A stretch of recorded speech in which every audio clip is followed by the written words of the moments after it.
अगर दुख आए ना, कितना भी दुख हो, पहले भी कथा में कहा कुबेरेश्वर धाम से, जिंदगी में कितनी भी तकलीफ हो, कितना भी दुख हो, कितनी भी दुख हो, प्रसन्न रहना सीख लो। दुख में भी प्रसन्न रहो।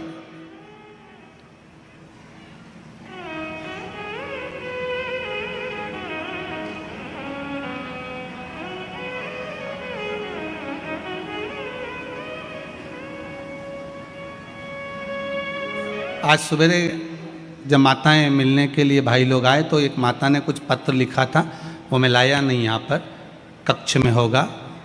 उस पत्र में लिखा था, गुरुजी मैं शंकर जी को घड़ी देने वाली हूँ। मैंने उस पत्र को पढ़ा, जिसने लिखा होगा वो यहाँ बैठी होगी, तो उसने लिखा मैं शंकर जी को एक घड़ी भेंट करना चाहती हूँ। अब पत्र में प्रश्न भी था तो पत्र में उत्तर भी था।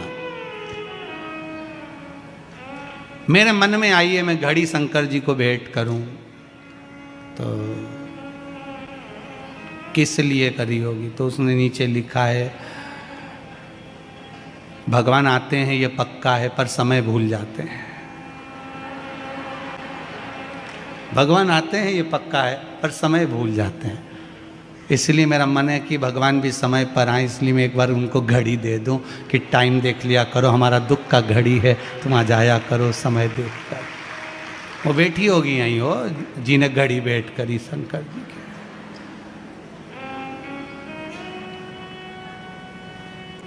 तो आप कहा करो ना, भगवान मेरे दुख के समय पर आप आए, पर समय निकलने पर ना आए, थोड़ा समय पर पहुंच जाओगे तो मेरा जीवन संवर जाएगा।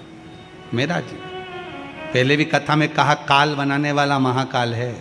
घड़ी उसने बनाई है, पल उसने बनाया है, समय उसने बनाया, नक्षत्र उसने बनाया। एक एक घड़ी, पल, समय, नक्षत्र, वार, तिथि सब शंकर ने बनाया।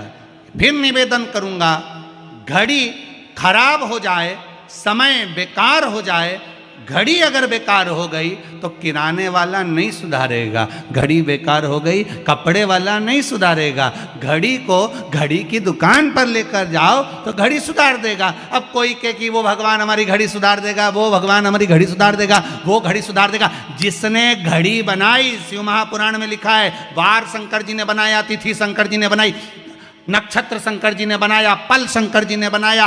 एक एक महीना, तिथि, वार, समय, नक्षत्र, घड़ी, पल सब शिव ने बनाया। तो घड़ी को घड़ी की दुकान पे ले जा। एक बार शंकर जी के पास जाके महाकाल राजा से कहो तो सही कि मेरा काल बेकार चल रहा है, समय बेकार चल रहा है, तुम काल अधिपति हो, मेरा काल नहीं सुधार सकते, मेरा समय नहीं सुधार सकते, मेरी घड़ी बेकार हो गई, 4 साल हो गए, कमाई नहीं, इनकम नहीं, तुम क्या कर रहे हो? शंकर भगवान के घड़ी तो तू जमाने भर में लेकर गया, मेरे पास लेके आया, घड़ी की दुकान पे लाता तो 2 मिनट में सेल डाल के चालू, तुरंत। तुम मुझसे बोल तो ऐसा सेल बदलूंगा। एक बार शिव महापुराण की कथा सुन ले, बैटरी चार्ज, घड़ी चालू, फिर कहीं अटके ही नहीं, पूरा की पूरा कांटा चले, फिर तो एक नहीं अटके, छोटा से लेके बड़ा, बड़ा से लेकर छोटा, सब चल रही है एक जैसे। और जब घड़ी फिर डाउन हो तो तुम फिर निवेदन है शिव महापुराण की कथा में पहुंच जाओ, फिर वापस पहुंच जाओ, कथा चार्ज कर दो।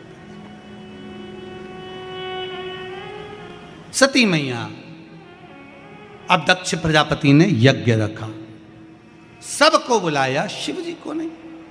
मेरे बाबा तो भी अलमस्त थे, वो नहीं, उनको कोई टेंशन नहीं था कि नहीं बुलाया तो क्या हुआ। अपने को बड़ी चिंता रहती, बता पड़ोसन ने शादी करी, हमारे यहाँ तो पत्रिका ही नहीं दी, भूल गई होगी, हो सकता है, तुम तो शांति से तो रखो। उसने नहीं दी तो क्या हुआ, बाद में जो गुलाब जामुन बचेगी वो तुम्हारे यहीं तो भेजेगी, उसमें क्या टेंशन, नहीं दी तो नहीं दी,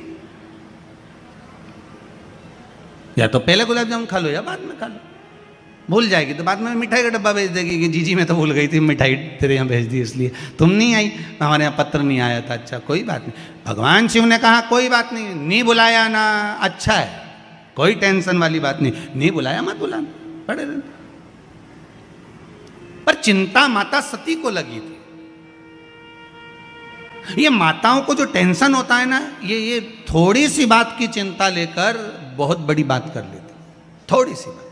एक मेरा निवेदन रहा है माताओं से कि आप जितना बन सके ना उतना अलमस्त रहना सीख लो। क्या किसको रोइए चादर तान के सोइए। जीजी ने क्या कहा, सास ने क्या कहा, जेठानी ने क्या कहा, जरा सी बात में आप अपने पति से कहोगी उन तुम्हारी मम्मी ने ऐसा कह दिया, बेचारा पति उदास होगा। क्या मतलब, कह दिया ना, खत्म काम कर।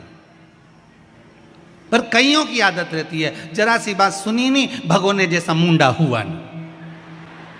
अब बेचारा पति रोटी खाने बैठा और इसका मुंडा देख के उसके मुंडा में रोटी नहीं जाए। वो भी सोचे कहाँ से आ गया, दुकान पे ही अच्छा था, 2 समोसा खा लेता अपना पेट भर लेता, इस जगदम्बा का मुंडा तो नहीं दिखता। अब वो चुप। क्यों कहो, जब घर पर कोई आए, मेहमान, अतिथि, पति, कोई भी आया, आपके चेहरे पर स्माइल होना चाहिए, प्रसन्नता। चेहरे पर प्रसन्नता। जितनी प्रसन्नता आपकी करवा चौथ के दिन होती है नहीं,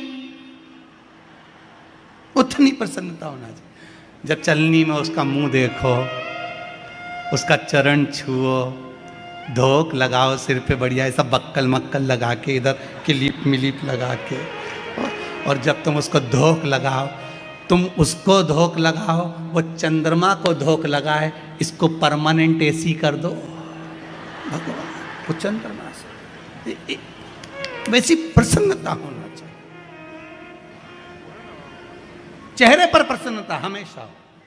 फिर निवेदन करेंगे, क्रीम की चमक 6 महीना, 2 साल, 4 साल की होती है, और अच्छे कर्म की चमक जीवन पर्यांत होती है। आप अपना कर्म श्रेष्ठ करते रहिए, संवारते रहो अपने जीवन को, आप स्वयं सुंदर बनते चले जाओगे। आपको सुंदर बनने की जरूरत नहीं पड़ेगी।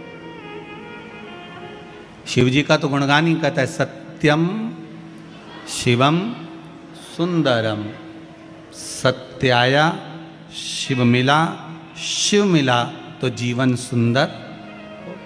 जीवन को फिर बेकार नहीं माना जाएगा, सुंदरता, सुंदर।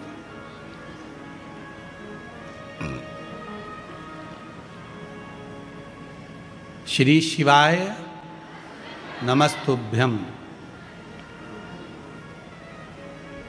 प्रयास करा करो, अगर घर में संपदा लक्ष्मी नहीं आ रही हो, व्यापार व्यवसाय नहीं चल रहा हो, नौकरी सर्विस नहीं मिल रही हो, बहुत तकलीफ हो,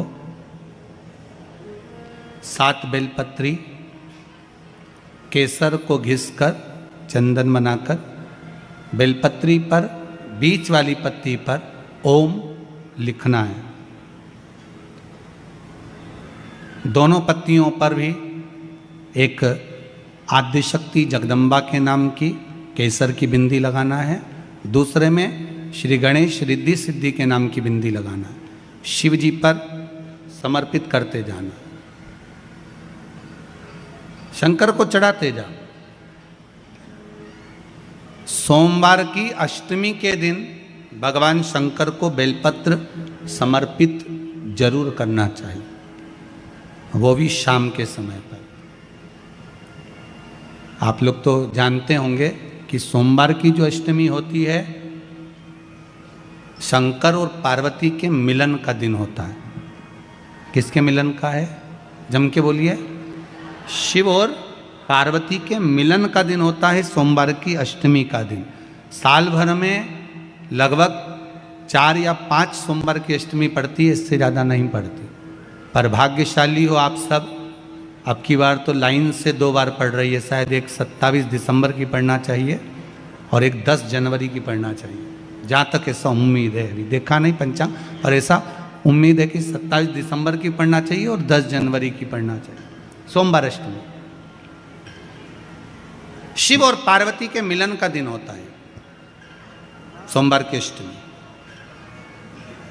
इसमें मां जगत जननी जगदम्बा अपनी 64 योगिनियों को लेकर शंकर भगवान के सामने नृत्य करती हैं जब सोमवार की अष्टमी पड़ती है। जैसे शिवरात्रि का महत्व होता है, उसी तरह सोमवार की अष्टमी का महत्व होता है। जब 64 योगिनियां माता शंकर भगवान के सामने नृत्य करती हैं, तब भगवान शिव उठकर खड़े होकर उन 64 योगिनियों को अपने हस्त कमल पर धारण करते हैं। और हस्त कमल पर धारण करते हैं तब उन 64 योगिनियों को लक्ष्मियां प्रदान करती हैं। लक्ष्मी माता को वो 64 योगिनियां दी जाती हैं। लक्ष्मी मैया उन 64 योगिनियों को भगवान विष्णु के पास लेकर जाती हैं। भगवान नारायण उन 64 योगिनियों को ब्रह्मदेव के पास लेकर जाते हैं। उन 64 योगिनियों को ब्रह्मा जी ब्रह्माणी को प्रदान करते हैं। ब्रह्माणी उस 64 योगिनियों को ले जाकर माँ जगतजननी आद्य शक्ति को देती हैं। आद्य शक्ति उन 64 योगिनियों को ले जाकर शिव को समर्पित करती हैं। शंकर भगवान की कथा कहती है सोमवार की